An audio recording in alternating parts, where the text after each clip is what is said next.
Welcome back as we continue to review the prologue, everything that went down to set up the full race distance and the race order out at round number 3 of the Ural Trucks Fila Africa Inland Off-Road Championship recently held out at Lichtenburg. Ex-national competitor John Telford joined the fray with Cyril Burta alongside in their BAT Spec 4. Having not raced for a while, John was keen to get back into the full swing of things. Some wrong slots and a broken accelerator pedal put a spanner in those works, but the prologue was eventually dispatched, and then the magic spanners came out to ready themselves for the main event come later in the day. Telford was a little bit of a threat this time around. He challenged for a national championship win just 2 seasons back, and now we're going to see what he could do out at the Inland Off-Road Championships. In the first of 2 Toyota Land Cruisers competing, Stompie Meinhardt and Adrian Roots in their Star Lubricants Caltex Dello entry is currently the Class D frontrunner. 2 class wins on the trot meant that everyone else was playing catch-up at this part of the season. The crew pushed hard in the prologue and managed to clinch their first starting position in their class. They were by no means clear of the pack though, snapping at their heels. Class D is an absolute nail-biter every time we go out and line up. For defending Class D champions Lawrence van Veek and Marnie Roux, the 2020 season went from bad to worse as they were set for high hopes, looking for a good showing and return to form. It was not to be though. 30 kilometers into the prologue, the rear differential cried enough and no more, and they were out of the running just like that. Class G points leaders in Bumblebee, the Calex Sound Higher entry, was looking forward to another solid performance, hoping to consolidate their position at the top of the log. However, the long wait for racing to resume took its toll, with a number of driver and navigator errors costing them time on the qualifying loop. It would then be up to them to get it all done come the race event. They've proven they can do it before. Now, the pressure was truly on Bumblebee to get it dialed in.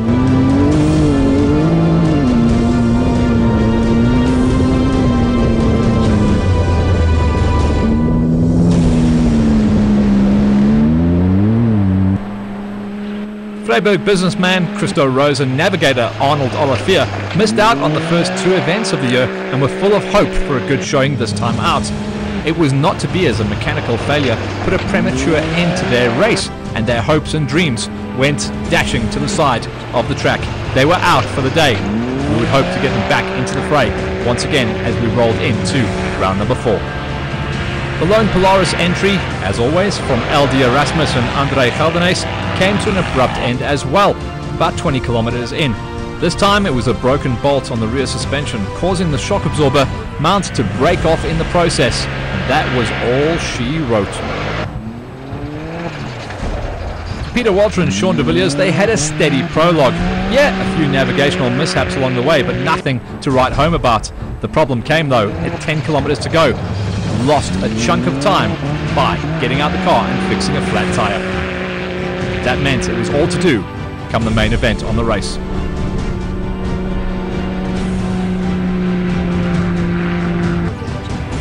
And then a great story here. The first time out in the Ural Trucks Fila Africa Inland Off-Road Championship for the pairing of Gideon Jacobs and Marty Backfisher. Both championship quad racers, and they took a bit of time getting used to the format of navigating with the help of a road book, but soon settled in and had an enjoyable and trouble-free run in the prologue. They were definitely going to be a pair to watch out for. Jacobs' aggressive style was hoping to pay dividends.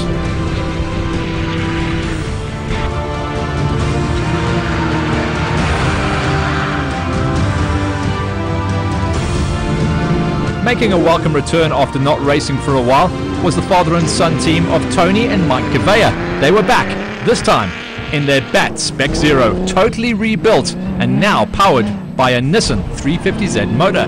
First time we'd seen this on a space frame.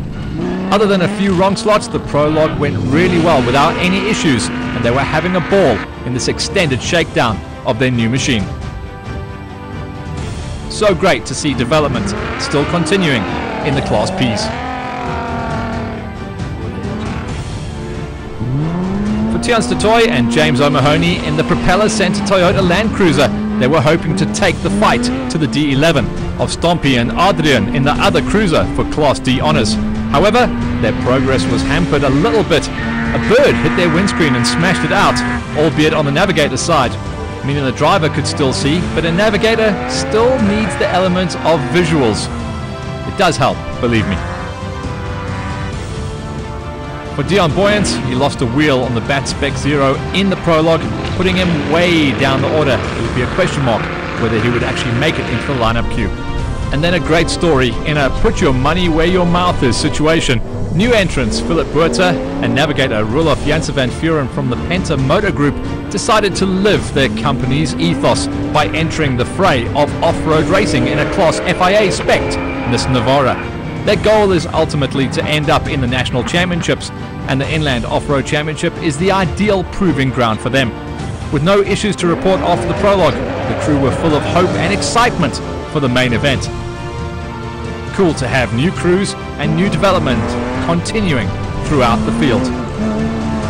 The ex-Archie Rutherford National Championship Class S Toyota Hilux was bought by an ex-motorcycle racer Peter Faree, accompanied by Keith Smith in the navigator seat. The pair struggled to find their feet as both driver and navigator made errors, and they struggled to find a good rhythm.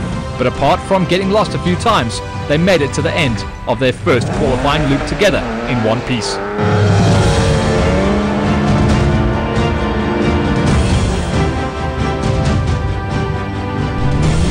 For Hein Kruger and Albertus Venter, they were going along swimmingly in the hindcore Toyota Hilux until a broken CV hampered their progress.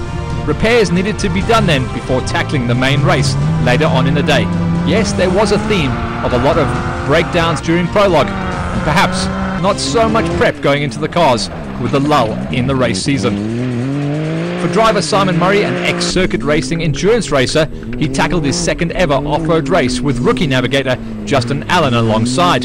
Off-road racing is the polar opposite of track racing on tar, but Simon and Justin went well, notwithstanding a broken accelerator pedal, a broken drive belt, a slow rollover, some navigational errors, and a puncher with 2 kilometers to go being thrown at them. But apart from that, everything was fine. Father and son, Oki and Jandre Kruger, had a decent run until a leaf spring on the rear suspension broke out. The pair made some much needed roadside repairs to get them to the end of the qualifying. Apart from that though, they had no further issues and would make the main event. Class F was still on. In the Class E's and coming off 2 Class E wins in a row, Johan Viersa and Jerry Besson has set the benchmark in this class, and they had a clean and trouble-free run during the prologue. Now, for them, it was simply business as usual, on to the main race.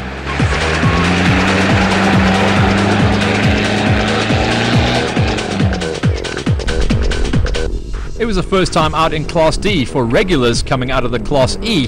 The campaigners of Johan Besson and Divan Kutsia moved up to the 4-litre class in a newly acquired Toyota Hilux and were hoping for a good showing from the offing. With no issues to report during qualifying, it seemed that Class D honours was going to be between the 2 cruisers and the D20.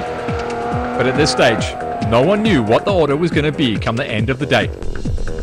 And then for the youngsters, Mono Mulman and Peter Bodenhorst in the aging Hilux, that certainly makes up in enthusiasm what the car lacks in specifications. The prologue then served up its fair share of problems, with wet spark plugs and eventually a broken spark plug and getting lost. Aging vehicles do tend to set the biggest challenges out there. For Suisse Moret and Jacques Leroux, they were making steady progress and didn't suffer any major issues during their qualifying run. They too were super happy to be back racing in the car after a long respite. Everyone was just good to be out in the bush once again.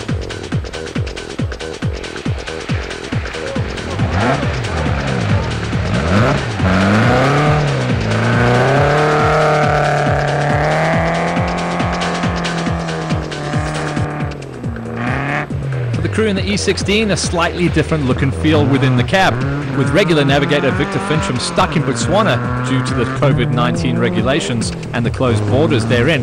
Wayne Smith was now partnered with rookie navigator but very fast motorcycle racer Hendrik Rutt. When it came down to it though, Wayne had nothing to worry about as Rutt took to the navigation role like a duck to water. No issues for the crew. They were going to have an amazing day. Every time we see these motorcycle racers jump in, there's fireworks. For Sean van Staden, Johan's son, he made a return to off-road racing with navigator Ian Alnut in their Ford Ranger. Their welcome back prologue included losing the front diff after 30 kilometers, being reduced to two-wheel drive and a top speed limitation of 88 kilometers per hour, and that at 40 kilometers into the loop. The gear lever pulled out the gearbox, taking a good 30 minutes to repair. That's quite a shopping list to get fixed before the main event.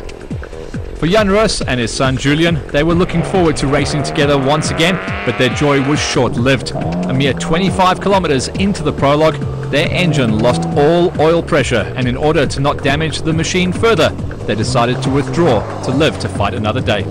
For Jeremy Mitchell and Kevin Klein, they started strongly, but were hampered by an overshoot at 30 kilometers, and then subsequently had a loose gearbox linkage which needed attention also. Approaching this very muddy patch, they lost momentum and very nearly didn't make it through. Not what you want in a B class, believe me. But in the end, it was terminal clutch problems that caused the retirement from the event.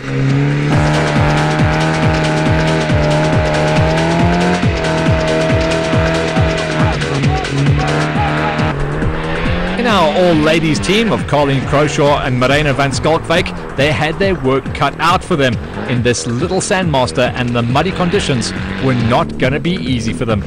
Halfway through the qualifying loop, their Garmin GPS went on the blink, which made navigation just that little bit more tricky. They also had to stop to remove a roof strut, which came loose and hampered Colleen in the driver's seat. This, for them, mechanically was one of the most challenging prologues of their career.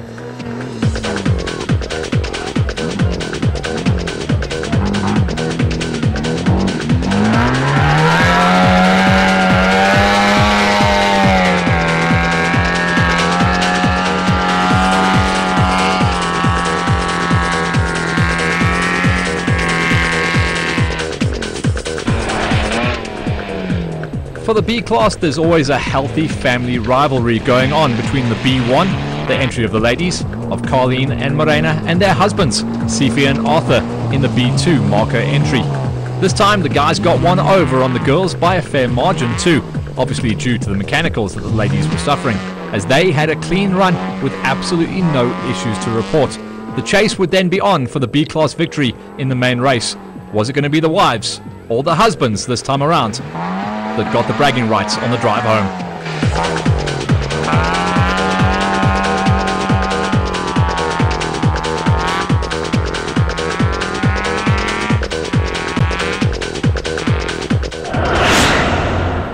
With the B's in then, let's check out the breakdown of the results throughout the classes and for the overalls. It was Ernst Roberts and Henry Kerner that would top the charts and set off in the main event first. Then Malcolm and Andre Koch would take up the chase in their Class T machine, setting some amazing lap times, followed by the Alfa Renault Duster. The rest of the categories, we saw a ton of mechanicals, so the prologue would probably count for very little come the main event, as we were expecting a lot of chopping and changing throughout all the classes. Before the main event, we chatted to M&J Motors and the driver coming off the G22, Michael De Beer. Hi, good day, it's Michael De Beer. I'm racing Can-Am Maverick X3 from M&J Motors. Yeah, the road is very fast, very nice. I had a bit of bad luck on the start with the Maverick, but yeah, we managed to fix it now, so yeah, we hope the rest of the track will be good and a lot of fun. But yeah, it's a lot of dust and it's very fast. Thanks to Mike, and now with prologue done, join us after the break as we go racing full time on the big loops.